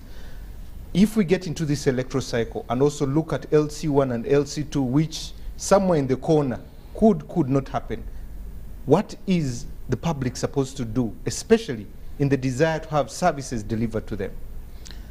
It is stated that Uganda is one of the countries that have so many leaders per capita. So we have leaders streaming from parliament right up to LC1.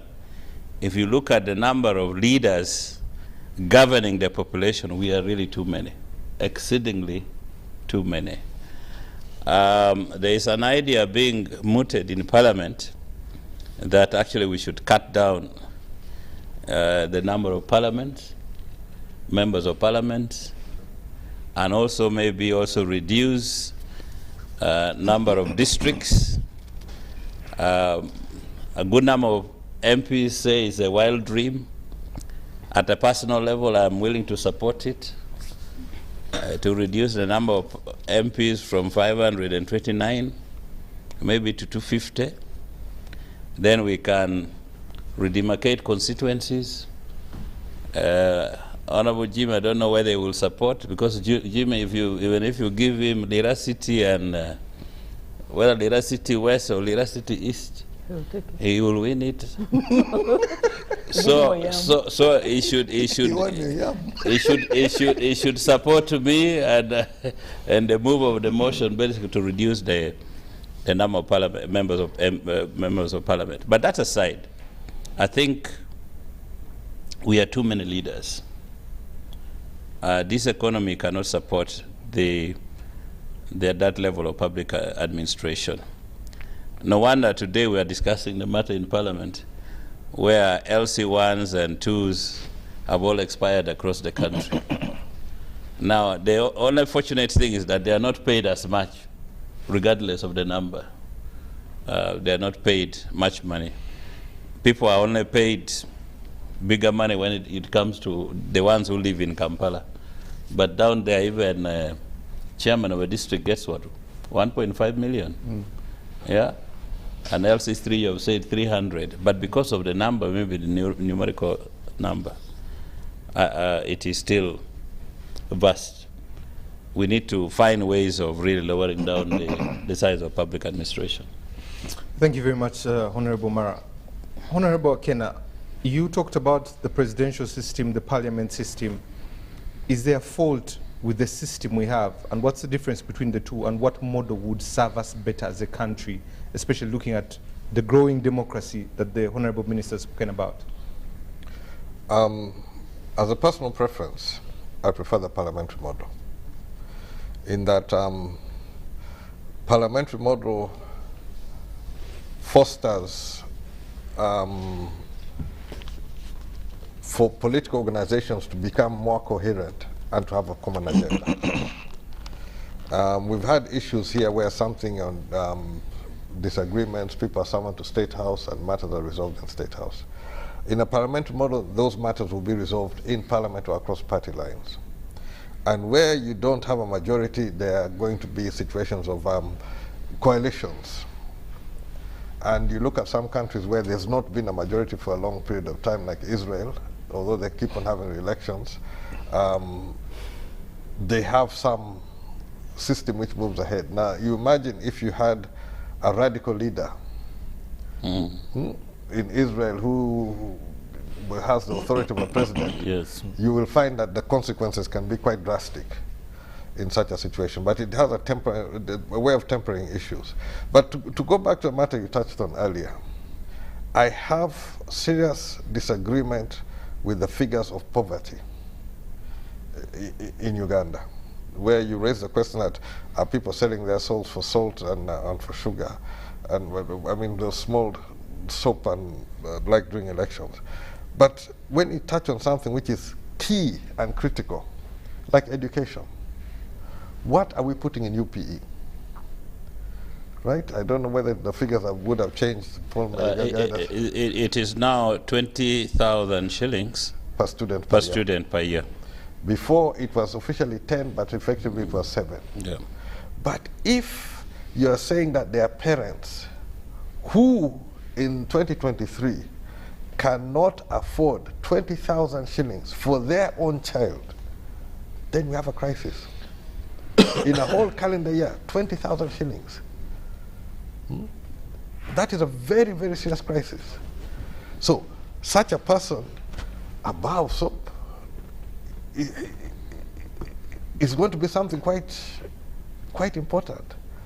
So it touches on an issue which the professor said, that the disenfranchisement of the rural person, that is much more serious than we look at it.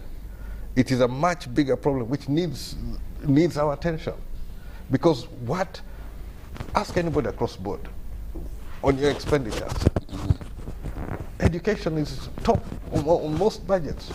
Yeah. Most budgets across board, education is top. But you're saying that we have Ugandans who cannot afford 20,000 shillings to educate their own child.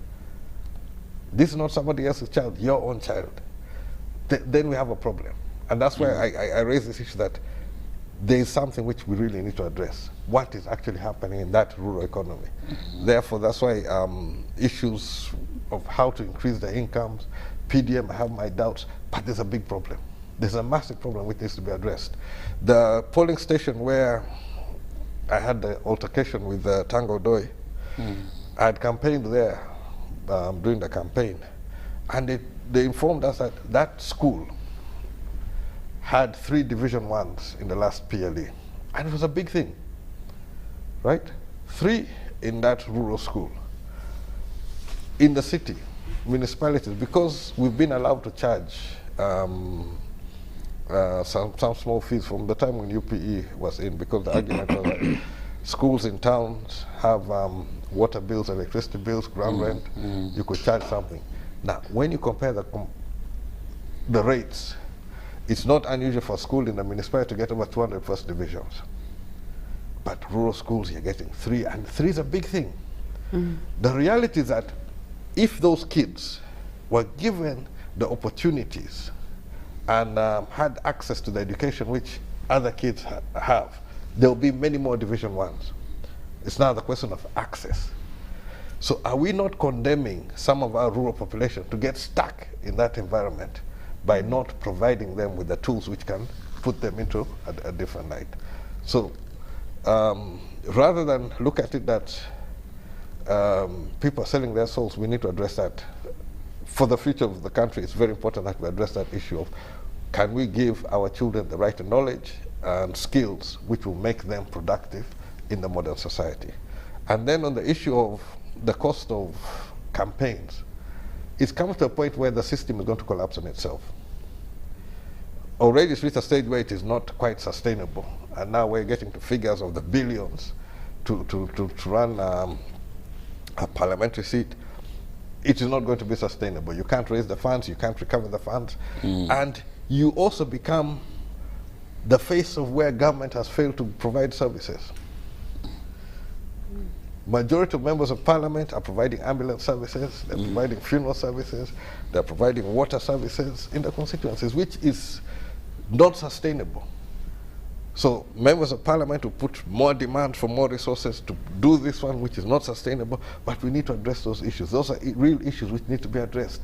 How do people access medical services? It's not the member of parliament to provide that one, but we need to address that one. Access to clean water. It should not be members of parliament. We should have a clear system which can provide that one. Those are the questions which need to be addressed. Those are the issues which the politics needs to handle and needs whatever. But where we keep pushing to members of parliament, demanding more, creating this issue, we're going to go in a vicious cycle, and it will collapse on itself. Already where the figures are, it's not sustainable. Honorable Jimmy, someone asked a question that, do you believe in the Independent Electoral Commission? Like I said earlier when I was talking about how we handle elections, most of us approach elections that somebody's out there trying to steal the election. So you put your safeguards on the assumption election can be stolen. Where the vulnerabilities, you put your safeguards there. Now, like I said in the process, that morning issue, the opening polling station, where the things get started, that is a high-risk area. You must have your systems in place. Then you have systems in the course of the day, systems. So all of it, you must put your protection up. It can be maybe the changing is situation of the way things are. As a child, I remember homes with these huge windows, no burglar bars, you can leave them open. That was life. In Kololo here, until the 2000s, we had the 4-inch chain link fence. 4-foot chain link fence. That was home. These days, you have to have that high wall fence. Then on top of the high wall fence, you have to put the razor wire. You have to have your security guards. You have to have your cameras and everything. CCTV. Everything has changed. Now, that is the same approach which I use for election. I must put up all the defenses. That's where I start from. Protect it to the last moment. Yes. Yes, but I love to be in an environment where big open windows, you know, and you relax. But approaching elections, I'll put everything up. Then we start from there. That's how I'll protect my vote. Honorable Jim, maybe the question should go back also to the Electoral Commission, that how in the world would a bunch of people come and access voting materials from you, and you hand them over to them? They drive in the night, because in certain instances where you find, in case of ministers even, and incumbents, they have these pre-ticked ballots in their boots. Some, you know. So how in the world would some individuals that are not related to the process, they're not electoral officials, but they have access? to these electoral materials, and they go and use it for cheating. So Electoral Commission itself has a responsibility to protect the sanctity of the electoral materials itself. And in the other case of Oyam, where some people came and took away the voting materials, and the policeman was there. So what's the purpose of the policeman? Because they're supposed to protect the materials. In defense of that policeman, the constable at the polling station is not armed. Is not armed. Right? Just to make sure processes move smoothly. The ones who came escorted by this person claiming to be sergeant somebody, armed with a pistol, and the others in their pickup, in full uniform and armed, demanded those 5 booklets. It happened in 3 polling stations. Not just the one. There's one which was caught on camera, but there were 2 others where it was not caught on camera, but Electoral Commission agreed to start the voting afresh. So they played their role? After, of course. Oh, yes, okay. After we had raised issue, and then we agreed on a way forward. Initially, they wanted us to continue voting in that same box, and then separate the results based on serial numbers later. But then we said, no, it's better, let us start from scratch. Yes. And you agree that whoever, even if they've got the mark that they have voted, since we're starting afresh, let them vote. So, so there you can say Electoral Commission has credibility. It had credibility because we also put them under pressure. Okay. Let me come to the Honorable Minister. So this is here, Timothy. The Independent Electoral Commission are doing their work. But they have to remain vigilant. Exactly, they have to remain vigilant. The people who still vote are the same people who break even in 2 houses. I mean, you have heard the Honorable Akena telling you. Now he has to raise the walls. He has those votes. There's no difference. Exactly. Those votes are not, those ballot papers are not given by Electoral Commission. Some of those people who get those ballot papers, sometimes they even waylay the vehicles which are transporting from police to the polling station. But they collaborate with the polling officials. The polling officials. Obviously, just as we have all accepted, money now is a big problem, just as the professor said. If you gave a polling official 100,000 and you tell him, give me 3 books out of the 10 which is in the in this box, he will give it to you. And you should also know that now people are smart. They can remove the books and put another seal. Because people are smart now, technology is very far. There are some ballot papers which are sometimes even printed at NASA here. Okay, Honorable Minister, let's go to solutions. As government, what are you doing? Because Honorable Akena has spoken of this could collapse. We are almost in a crisis. What are you doing to avoid any further electoral violence? First of all, we are not in a crisis. I'm just echoing his words. Yes, I would like to assure my brother Honorable Akena that we are not yet in a crisis. But obviously, if it continues like that, it can eventually become a crisis. But I would like to tell Ugandans that we cannot leave it to Electoral Commission alone. We have all of us to be very vigilant. And that's why Honorable Ken is saying, I have to put there my mechanism to ensure I guard my votes. Because anything can happen anytime. Electoral Commission will not be there all the time. But as Ugandans, I appeal to all of us that let us be vigilant and guard the vote first of all, and also since now we have technology has become more sophisticated, just as people captured what happened in Bukedia, what happened in Oyam, we increase that vigilance. and then we assure the culprits are punished. I think if we can punish the culprits of Bukedia, we punish the culprits of Oyam, we shall have sent a message that please let elections be free and fair. Any security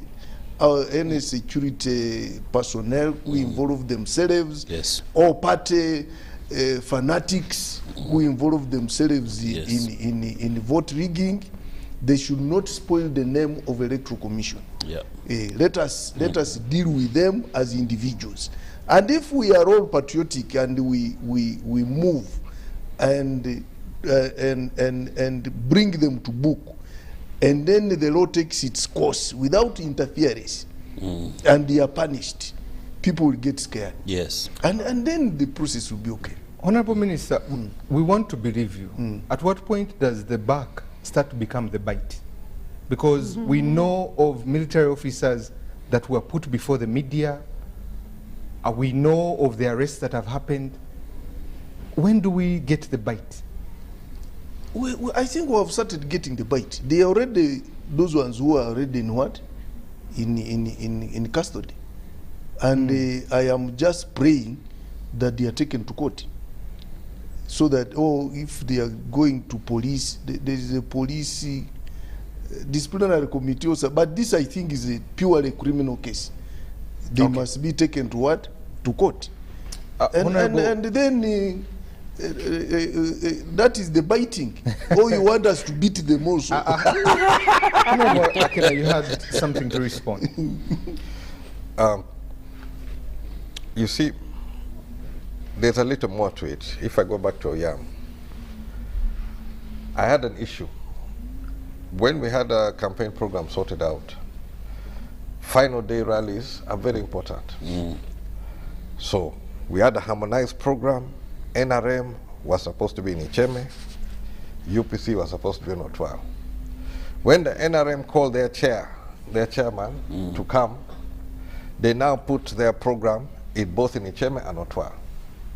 The purpose of that one was to disorganize us, where you are not going to be able to pass where the president is. SFC will close the roads, and we had agreed on this harmonized program. We raised the matter to Electoral Commission. Of course, Electoral Commission had difficulties. The security on the ground was saying, now how do we change the president's program? But my argument was that this was not the president's program. This was a program which was created by the NRM on the ground because the chairman is coming to campaign for their candidate. So people use systems in order to manipulate to their advantage. And the Honorable Minister raised this issue about the vulnerability, that these boxes can be intercepted on the way to the polling station. Often it's at the polling station at the beginning of the day, it is easier for that sergeant to come where things have not yet quite started and saying, I want the ballot ticket before people are there, and put it in.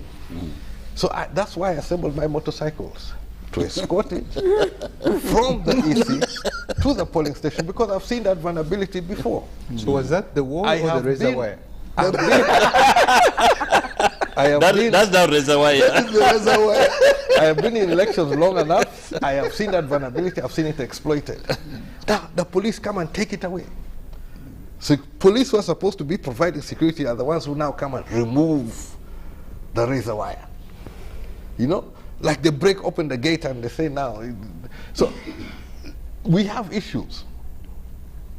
This particular case, because I had several lines of defense, they were not quite able to get through. And that is why that rigging took a very crude form of going there forcefully in the middle of the day to try and force it. But there's a problem. I'm glad it is being raised, and I've mentioned this one. I'm glad it's being raised. I'm glad the president has raised it, and I want to pursue it within the auspices where we have, whatever forum, to pursue it to a logical issue, because it's these sort of things which can get a life of their own. And this issue of the cost of elections, for me, it's reaching a point. I've been in elections several times.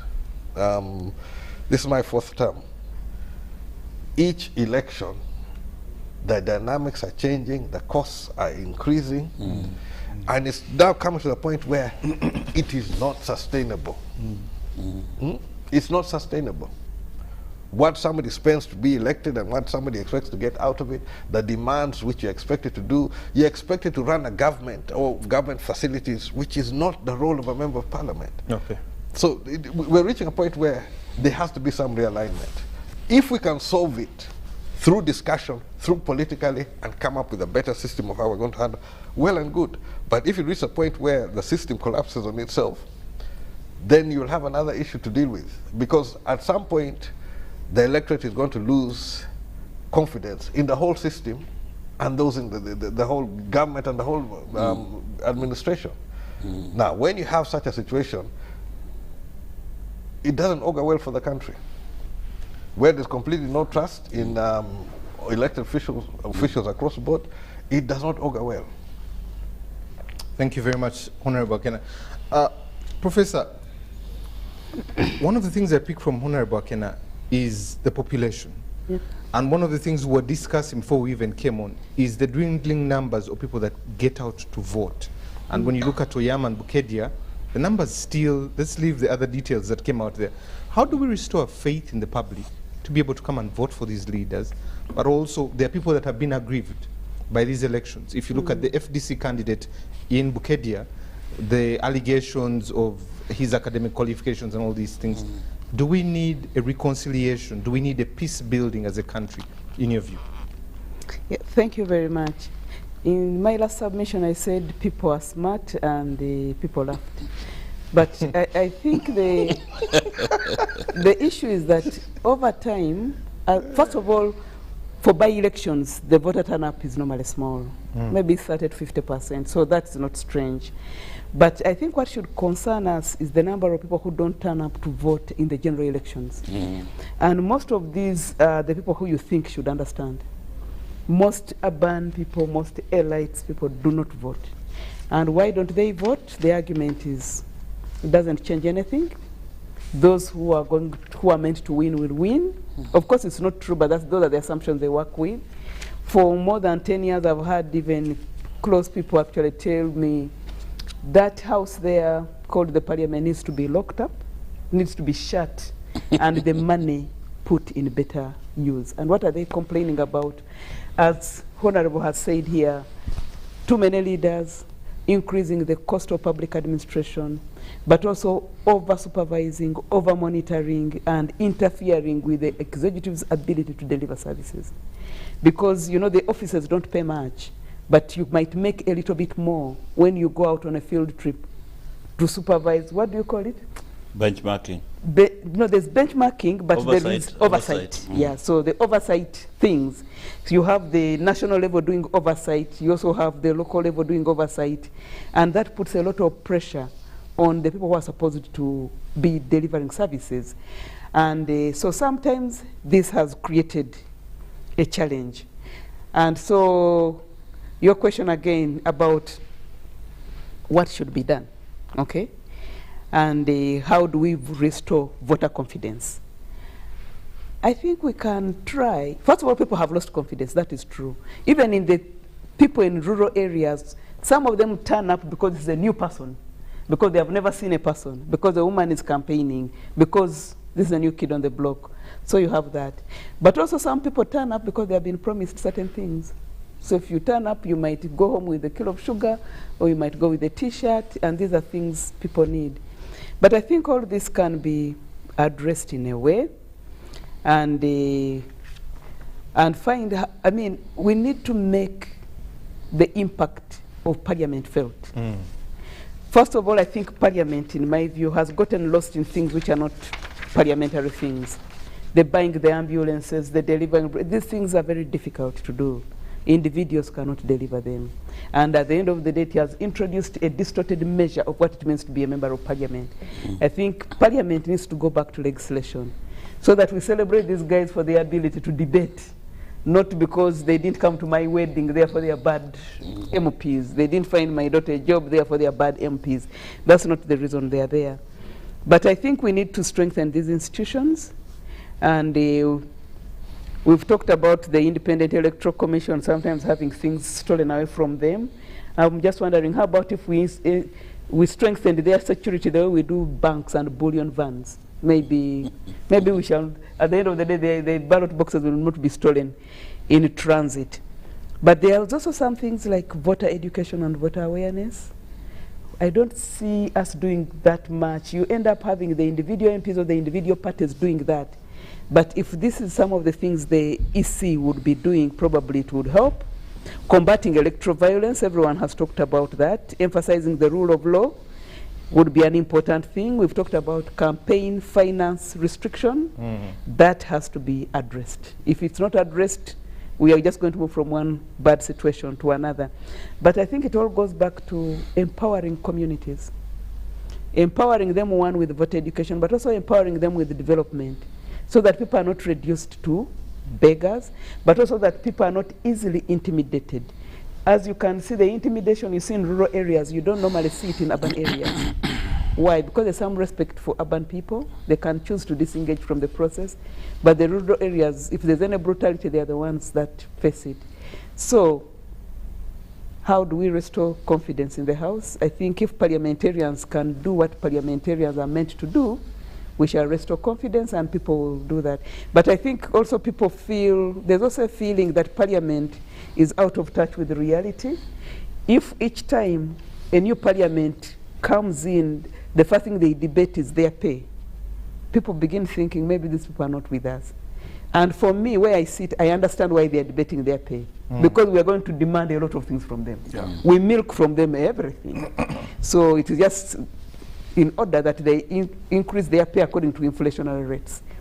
But to people out there, it really doesn't make sense. This person was saying is suffering with us and whatever, and the first thing is they're going to get, and actually people there think you earn lots of money. Maybe that's why they're on your backs. So basically I think that is it. We can restore the confidence by doing the right thing and returning Parliament to its place and let the members of Parliament really be honorable. If you're going to be a member of Parliament who is always being hunted down for a loan, who is always being thrown in jail, these things don't augur well for the identity of Parliament. If you're a member of Parliament who came in through violent means, through vote rigging, it does not augur very well for your identity as a parliamentary house. Thank you. Thank you very much, Professor. Lastly, Honorable Mara, what are the socio-economic undertones that are really causing a rise in this electoral violence, and how do we mitigate them? A number of issues have really been raised. One of them, which the minister has talked about, is if somebody has disposed of their only asset and they have to recoup it, then they will have to work tooth and nail to win an election, no matter what it takes. Because, you know, I am going to lose big, it will be a double loss. But also one other thing which we need to focus on is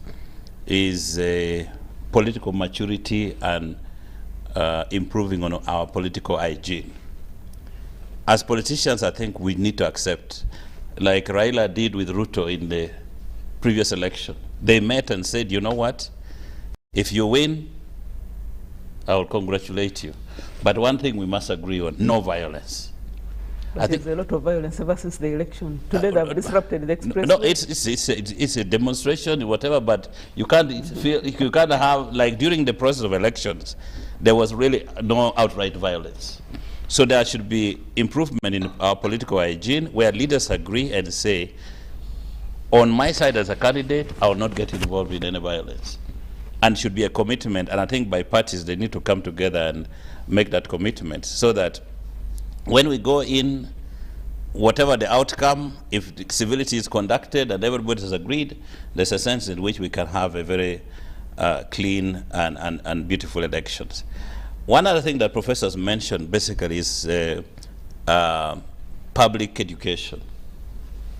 And what Electoral Commission has always been doing is that they wait until the last moment is when they start talking about civic education.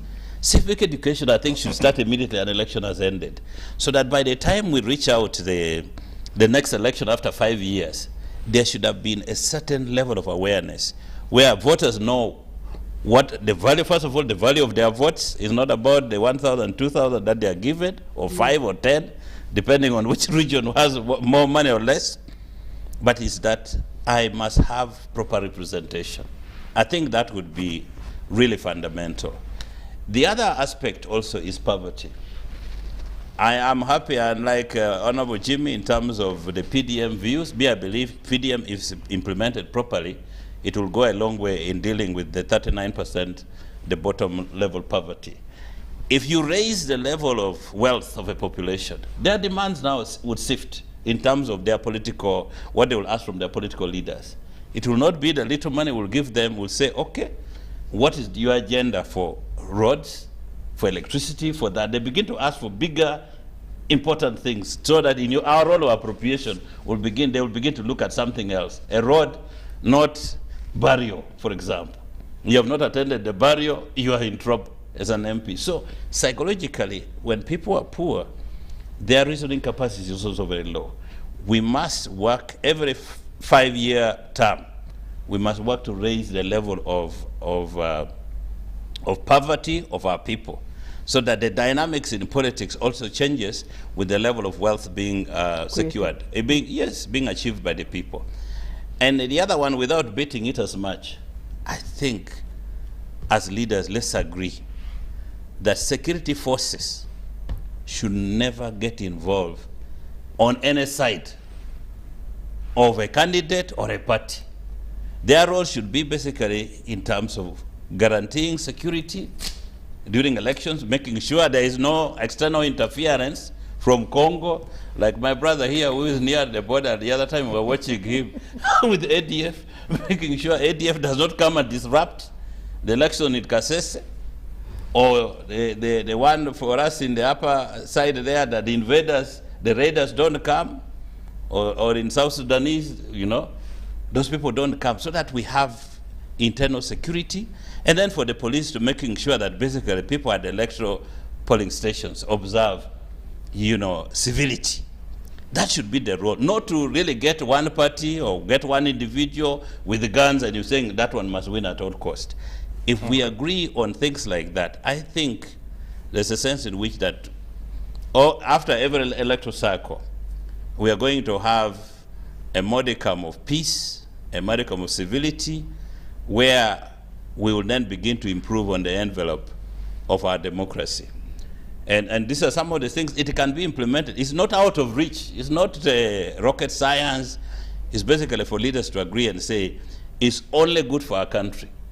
And remember, you just imagine, regardless of the reasons, the Luero War, how many people lost their lives for us to achieve, to reach where we are.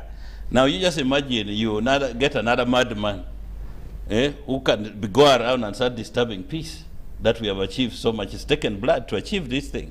But others actually take it for granted and say, no, me, I can get a few men with guns and I grab some votes and win, not knowing that you're hurting a brother. Let me finalize with this.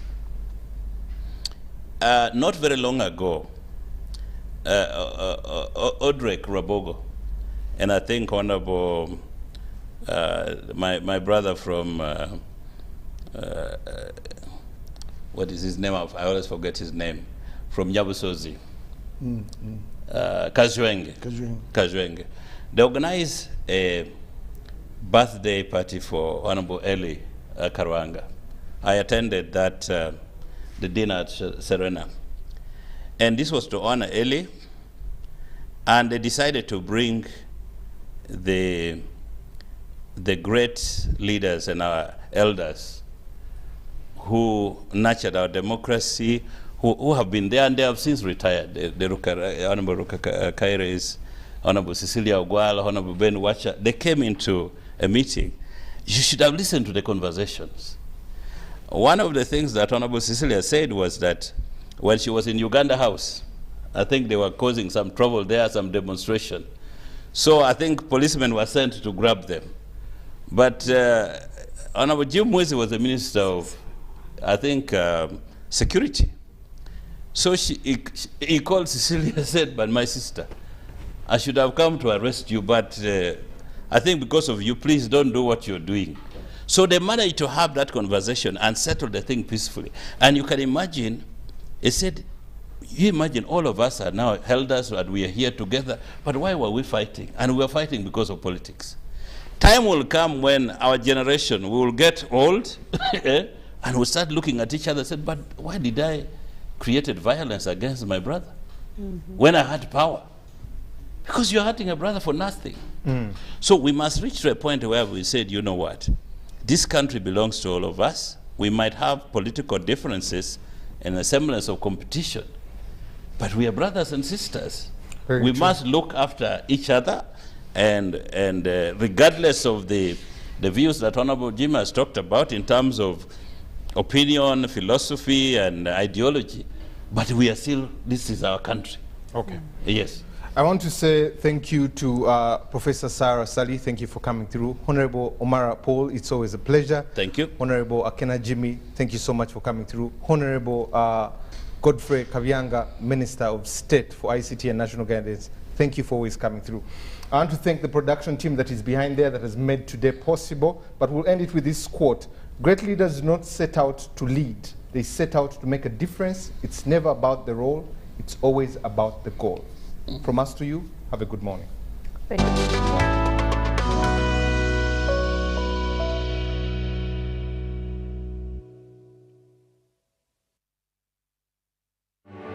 In fulfillment of the Constitution obligation, which mandates the state to make reasonable provision for the welfare and maintenance of the aged, the Ministry of Gender, Labour and Social Development is implementing the Social Assistance Programme for Empowerment, SAGE, designed to provide income security and reduce poverty among older persons.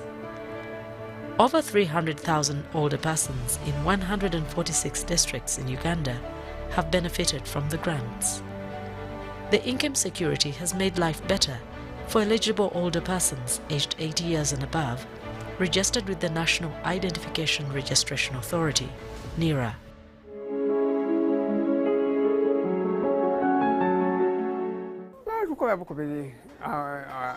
abatwala atikaliwo akasente akakola kwida babita kukinyi ku radio yatukobera yamatiza najo kutaya kubawo ati mwekandise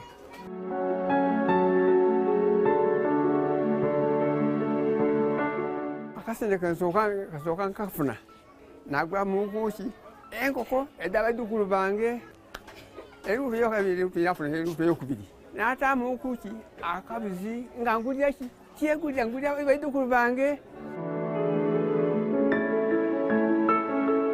ndikole government enambi mubukebono empeku iki